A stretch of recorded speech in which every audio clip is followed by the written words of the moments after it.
खरं तर सगळ्यात जास्त प्रमाणात जर भेसळ होत असेल तर सध्या दुधामध्ये होतं आणि माननीय मंत्री महोदयानं कबूल केलं का रोज 60 लाख लिटर दूध हे भेसळयुक्त लोकांना दिलं जातं आणि एकंदरीत आपण जर मेडिकल रिसर्च सगळ्याचे रिपोर्ट जर घेतले तर अध्यक्ष महोदय येणाऱ्या काळामध्ये भेसळयुक्त अन्न किंवा पदार्थामुळे होणारं कॅन्सरचं प्रमाण जर तुम्ही हॉस्पिटलला जाऊन पाहिलं तर मोठ्या प्रमाणात आहे। हा मोठा सगळ्यांचा मोठा महत्त्वाचा प्रश्न आहे आणि आजही आपण पाहिलं आमदार खासदार याच्यामध्ये शंभरामागे आपण जर अध्यक्ष महोदय पाहिलं तर ते 5-6% वर जात आहे आणि याच्यामुळे अध्यक्ष महोदय भेसळयुक्त दुधामुळे शेतकरी मरत आहे आणि ते ग्राहक पण मरत आहे। तर याच्यावर काही ठोस कारवाई होत नाही आणि केलेल्या कारवाईमध्ये प्रचंड करप्शन होतं।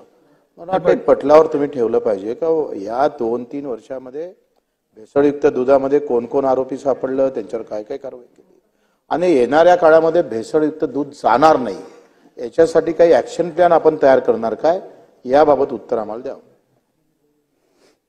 अध्यक्ष महोदय, आपण या राज्यामध्ये आपण जवळजवळ मुंबई आणि औरंगाबादला मायक्रो लॅबोरेटरी आपण तयार केलेलं आहे आणि 3 लॅबोरेटरी घेऊन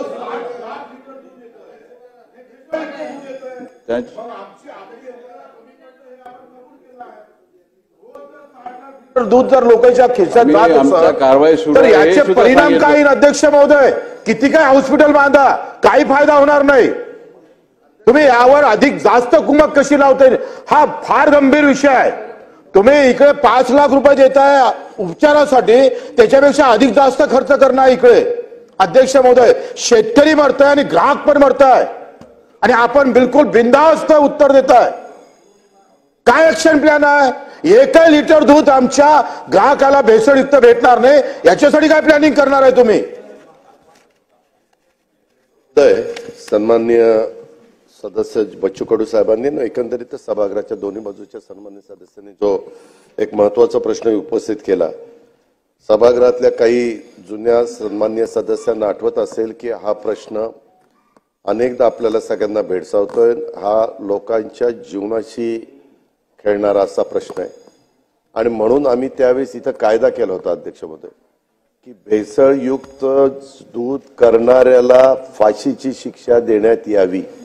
हा कायदा करून आपण दिल्लीला पाठवला होता, परंतु दुर्दैवाने दिल्लीला राष्ट्रपती महोदयांची त्याला सही लागते, ती सही काही तिथं झाली नाही। ते म्हणले की एवढा मोठा म्हणजे ह्या कृतीला किंवा ह्या गोष्टीला एवढी मोठी शिक्षा ही देता येणं शक्य नाही।